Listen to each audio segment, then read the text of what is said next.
calm before the storm. Things aren't as they were before.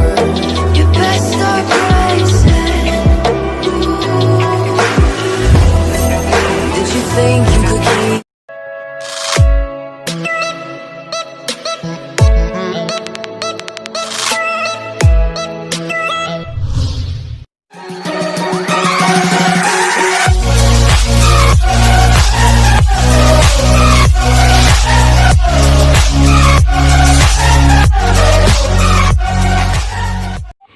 अस्सलामुअलैकुम dear students, this is mister Alaf. बेटा कैसे हैं, क्या हाल चाल है? आई होप कि आप सब खैरियत से होंगे। बेटा जो पहले मैंने लेक्चर दिए हैं उसमें मैंने बात की है negative and non integral powers की, ठीक है। उसके लिए हमने बाइनोमियल सीरीज़ यूज़ की थी, ठीक है। बाइनोमियल सीरीज़ को कैसे यूज़ करते हैं, क्या किया, ये मैंने आपको पिछले लेक्चर में बता दिया है।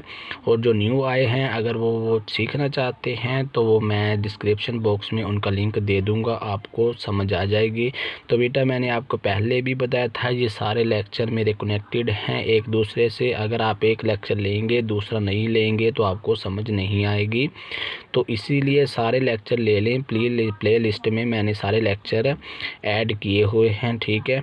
तो वीडियो स्टार्ट करने से पहले अगर आप पहली बार मेरे चैनल पे आए हैं तो ज़रूर सब्सक्राइब कीजिएगा और साथ में बेल आइकन पर क्लिक करें ताकि जो भी मैं वीडियो बनाऊं उसका नोटिफिकेशन आपको मिल जाए। तो बेटा आज का जो हमारा लेक्चर है वो ये है कि अगर हमारे पावर जो है वो पॉजिटिव इंटीग्रल हो जाए, ठीक है, जो हमारे पास वेरिएबल आए वो पॉजिटिव इंटीग्रल हो। मैंने आपको बताया था कि पॉजिटिव इंटीग्रल का मतलब होता है कि उसकी जो पावर है वो पॉजिटिव फॉर्म में आ जाए, इंटीजर्स में आ जाए, ठीक है। तो उसके लिए हम बाइनोमियल एक्सप्रेशन यूज़ करते हैं। बेटा ये वाले क्वेश्चन आपके हैंडबुक में या आपके टीचर्स ने आपको, मैं ये नहीं कहता कि आपके टीचर ने आपको गलत करवाया है, बिल्कुल ठीक करवाया, लेकिन मेरा जो करवाने का मकसद ये है कि आपको कॉन्सेप्ट हो कि कोई क्वेश्चन आ जाए तो उसको कैसे करते हैं, ठीक है। तो ये जो क्वेश्चंस हैं ठीक है, इनको क्वेश्चन को आप जो बाइनोमियल सीरीज़ से भी कर सकते हो, इजीली आप कर सकते हो। तो लेकिन मेरे करवाने का मकसद ये है कि जो सही मेथड है वो आपको करवाऊँगे। जो हमारे पास क्वेश्चन होते हैं पॉजिटिव इंटीग्रल पावर में, ठीक है, तो उनको कैसे करवाया जाता है, ठीक है। तो बेटा उनके लिए बाइनोमियल एक्सप्रेशन यूज़ होती है, बाइनोमियल सीरीज़ भी आप यूज़ कर सकते हैं, लेकिन बाइनोमियल एक्सप्रेशन मैं इधर आपको उसका यूज़ बताने लगा हूँ। बेटा सबसे पहले तो हमें बाइनोमियल एक्सप्रेशन जो होती है उसका फार्मूला आना चाहिए। उसका फार्मूला है कि वो a प्लस बी जो हमारे पास होती है इसकी पावर n वो बराबर होती है a की पावर n, और उसके बाद जो हमारे पास n हो ये स्टार्ट में चले जाती है और n में से एक माइनस हो जाता है और b सेम लाइक दैट वैसे ही, ठीक है। इसी तरह जो हमारे पास ये वाली n है ये नीचे उतर आती है, ये वाली पावर नीचे उतर आती है और n में से एक माइनस और हो जाता है। ये वाली n पहले ही था, ये वाली भी नीचे उतर आई, ठीक है। तो ये 2 फैक्टोरियल हो गया और n में से एक 1 और हो गया, तो ये -1 था, एक और माइनस हो गया, तो क्या हो गया -2 हो गया। b की पावर 1 है तो इधर b की पावर 2 हो जाएगी। और ये बाइनोमियल सीरीज़ जो होती है वो रुकती नहीं है, ये एक वक्त पे आके रुक जाती है n पर, ठीक हो गया, nth पे जाके रुक जाती है। तो बेटा इसके जो पावर्स जो हमारे पास ये n है ये क्या है, पॉजिटिव इंटीग्रल है। मैंने आपको बताया कि ये कौन से इंटीजर्स हैं, पॉजिटिव इंटीजर्स हैं, ठीक हो गया। तो ये आपने याद रखना है। हम क्वेश्चन नंबर 11 करते हैं, ठीक है। क्वेश्चन नंबर 1 का पार्ट नंबर 11, x की पावर कितनी है, m है, ठीक है। तो ये वाली x की पावर m है, जो m हमारे पास है वो क्या है, हमारे पास वो एक नेचुरल नंबर है कोई भी, यानी कि हमें उन्होंने नहीं बताया कि कितने कौन सा है, हमें इसका नहीं पता। इसका मतलब ये ऐसी चीज़ है जो ना हमें इसका पता है ना हमने ये सुना है, लेकिन ये इतना पता है कि नेचुरल नंबर है, ठीक है। तो नेचुरल नंबर कोई भी हो सकता है कितना, लेकिन इसका मतलब ये ऐसी चीज़ है जिसका हमें पता नहीं है। तो बेटा हमें इसके लिए बाइनोमियल एक्सप्रेशन यूज़ करते हैं। इसके अलावा अगर m की जगह 100 आ जाए और 40 आ जाए, ठीक है, -40 आ जाए, तो आप इधर इसकी पावर यूज़ कर सकते हो। तो बेटा ये क्वेश्चन मैं स्टार्ट करने लगा हूँ। सबसे पहला जो मेथड हमारा होता है वो ये होता है कि हम x जो हमारे पास वैल्यू को जो भी क्वेश्चन आ जाए हम उसको क्या कहते हैं, उसको लेट कर लेते हैं y के बराबर कर देते हैं। दूसरा में हमारा जो स्टेप होता है उसमें हम दोनों में चेंज लेके आते हैं। दोनों में चेंज क्या लेके आए, अगर x में डेल्टा x चेंज लेके आए, यानी कि चेंज का मतलब होता है बढ़ा देना, कम कर देना, ठीक है। तो हम इस अगर इधर डेल्टा x इधर में इसमें बढ़ाया है तो इसमें डेल्टा y बढ़ा दिया, ठीक है। तो उसके बाद जो ये y था मैं इसको दूसरी साइड पे ले गया और दूसरी साइड पे लेके जाके बाद देखो अगर इधर y है, इधर y की वैल्यू क्या आई है हमारे पास है x की पावर m है, तो मैंने इसकी पावर m लिख दी। अब हमारे पास जो ये चीज़ है, ये वाली चीज़ हमारे पास क्या है, ये वाला फार्मूला बाइनोमियल एक्सप्रेशन बन गया। इसमें ये a है, ये b है, ये प्लस है और ये पावर हमारे पास क्या है, n है। कोई भी पावर हो सकती है बेटा, आपने परेशान नहीं होना। तो जो हमारे पास बाइनोमियल सीरीज़ होती थी उसको हम क्या करते थे, उसकी जगह उधर हम इधर 1 रखते थे।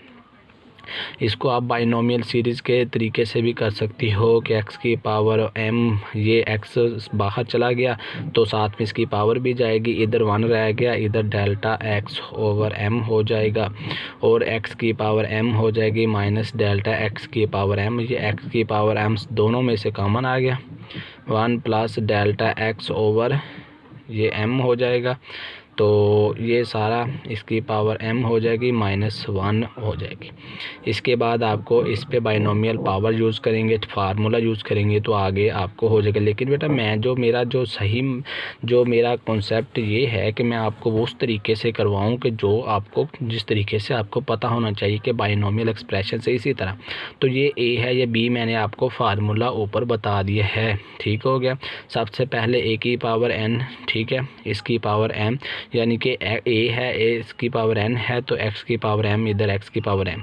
उसके बाद मैंने m एक नीचे उतार लेना है और x की पावर में से एक माइनस कर देना है और साथ में क्या लगा देना है, b। यही फार्मूला पड़ा था ना, ये देखें साथ में क्या लगा दिया, b की पावर 1 है तो मैंने इधर भी 1 वैसे ही लिख दिया। उसके बाद जो m ऑलरेडी है, इधर m ऑलरेडी है ना, तो ये वाली पावर हमने और नीचे उतार ली, ये वाली पावर नीचे उतार ली, नीचे 2 फैक्टोरियल लिख दिया और जो डेल्टा x था इसकी एक और पावर बढ़ा दी तो ये क्या होगा, डेल्टा 2। ये सेम ऐसे ही चलता रहेगा डेल्टा एक्स m तक, क्योंकि मैंने आपको फार्मूला बताया है कि ये रुकता है nth पावर तक, ये क्या हो जाता है, nth पावर तक ये रुक जाता है, ठीक है। उसके बाद हम क्या करेंगे, ये डेल्टा ये वैल्यू, ये वाली x की पावर m इधर है, ये पॉजिटिव है, ये पॉजिटिव है, ये नेगेटिव है, ये दोनों कैंसिल आउट हो जाएंगी। तो हमारा नेक्स्ट स्टेप क्या होता है कि हम डेल्टा x के साथ दोनों को डिवाइड कर देते हैं। मैंने इधर ये डेल्टा x, देखो मैंने डेल्टा x इसमें से कॉमन निकाला, ठीक है, ये डेल्टा x इसमें से गया, ठीक है, तो डेल्टा x इसमें से भी जाए। बेटा आपने एक और बात गौर की होगी, आपने ये गौर करी होगी, तो हम पिछले बाइनोमियल सीरीज़ में तो ऐसा करते थे, सारा ही निकाल लेते थे, इसमें से क्यों नहीं है। तो देखिए बेटा एक गौर से सुने कि उसमें हमारे पास ये भी होता था, ये इधर भी होता था, इधर भी होता था। तो लेकिन इधर गौर से देखें, इधर m है, इधर m है, चलो ये मान लिया, लेकिन इधर क्या है, x की पावर m-1 इधर है, इधर कहीं भी नहीं है। तो इसीलिए हम जस्ट इतना ही बाहर निकालते हैं, ठीक है, हम इतना बाहर निकाल लेंगे। बेटा अगर आपको ये भी बाहर आप निकालना चाहते हैं तो आप इसको भी बाहर निकाल सकती हो, ठीक है, कोई परेशानी नहीं है। लेकिन मैंने इतना निकाला है तो आप भी इस पर मुतमईन हो जाए। अगर आपने ये निकालना है तो निकाल सकती हो, मैं आपको बता रहा हूँ। तो डेल्टा एक्स मैंने इसमें से भी निकाला, इसमें से भी निकाला, तो ये तो एक पावर है कि इधर में से उड़ गया। तो ये मैंने उसके बाद डेल्टा एक्स निकाला, उसके बाद मैंने लिमिट दोनों तरफ अप्लाई की, ठीक है। जब लिमिट दोनों तरफ अप्लाई की तो क्या हो गया कि जो डेल्टा था हमने इसको लगड़ बगड़ बना दिया, इसको ज़ीरो कर दिया, इसको भी ज़ीरो कर दिया, ठीक है। और ये भी देखिए जब इधर इसमें से ये एक और बात गौर से सुना।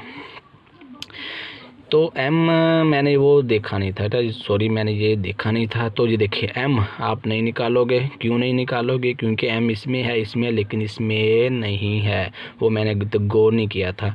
तो m इसमें भी नहीं है, m इसमें भी नहीं है, m इसमें भी नहीं, इसीलिए m आप नहीं निकालोगे। ये ना हो कि आप निकाल के बैठ जाओ, फिर इधर आपको डिवाइड में लिखना पड़ेगा, ठीक है।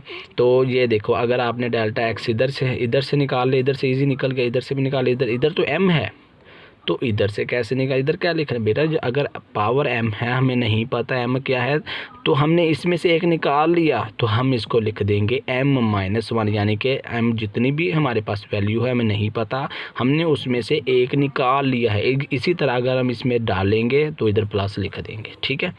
तो इसी तरह मैंने ये वाला, ये कॉमन चला गया, ये वाली चीज़ रह गई, ये रह गई और ये रह गई, इसके साथ भी डेल्टा एक्स है, इधर भी जो मैंने लिमिट अप्लाई की तो जो डेल्टा एक्स था वो क्या हो गया, 0 हो गया, ये भी क्या हो गया, 0 हो गया, ये भी 0 हो गया। तो इसकी जगह ये इसके साथ मल्टीप्लाई करेगा 0, तो ये वाला हमारे पास फार्मूले का ये जो क्वेश्चन था उसका आंसर आ गया बेटा। इसी तरह आपके पास क्वेश्चन होगा x की पावर 100, ये x की पावर क्या होगी 100, तो क्या होएगा 100 पहले आ जाएगा, ये 100 में से क्या निकल जाएगा माइनस, तो है 100 x की पावर 99, ये वाला क्वेश्चन आपका आएगा। इसी तरह अगर आपके पास x की पावर 40 है, 40 पहले आ जाएगा, तो देखो अगर आपके पास 100 है तो 100 में से 100 स्टार्ट में आ जाएगा, x की पावर क्या हो जाएगी -1 हो जाएगी, यानी कि 100 में से एक निकाला। इसी तरह अगर आपके पास 40 पहले आ जाएगा, x की पावर 39। ये आपके पास क्वेश्चन है, आप उसको बाइनोमियल एक्सप्रेशन से करोगे, और जहाँ से समझ नहीं आएगी आप मुझे कमेंट बॉक्स में ज़रूर बताइएगा, ताकि मुझे पता चले ये बेटा जो मेहनत होती है, जो एफ़र्ट्स हो रही हैं, मैं आपके लिए कर रहा हूँ ताकि आपको कोई परेशानी ना हो, ठीक है। तो आई नो के जो FSC लेवल होता है इस पे ज़्यादा बच्चे ध्यान नहीं देते, हम खुद भी जब FSC लेवल पे थे हम नहीं पढ़ते होते थे, लेकिन अल्लाह ताला का शुक्र है कि हमें मैथ अब आने लग गया है, अब हमें मैथ आता है। तो बेटा जो भी आपको क्वेश्चन में परेशानी हो 2.1 एक्सरसाइज क्योंकि हम कर रहे हैं, अब मैं आपको 2.2 से स्टार्ट करूंगा नेक्स्ट लेक्चर में। तो इसी तरह आप में 2.1 के कोई से जो क्वेश्चन हैं उनमें से कोई भी क्वेश्चन अगर आपको उसकी समझ नहीं आ रही वो मुझे कमेंट बॉक्स में बता दीजिएगा, तो मैं उसकी वीडियो बना के आपको सेंड कर दूंगा। इसी के साथ मुझे इजाज़त दीजिएगा और अपना बहुत ध्यान रखिएगा, और जाते हुए सब्सक्राइब ज़रूर कर दीजिएगा, और इसी के साथ मुझे इजाज़त दें। फ़ी अमानिल्लाह।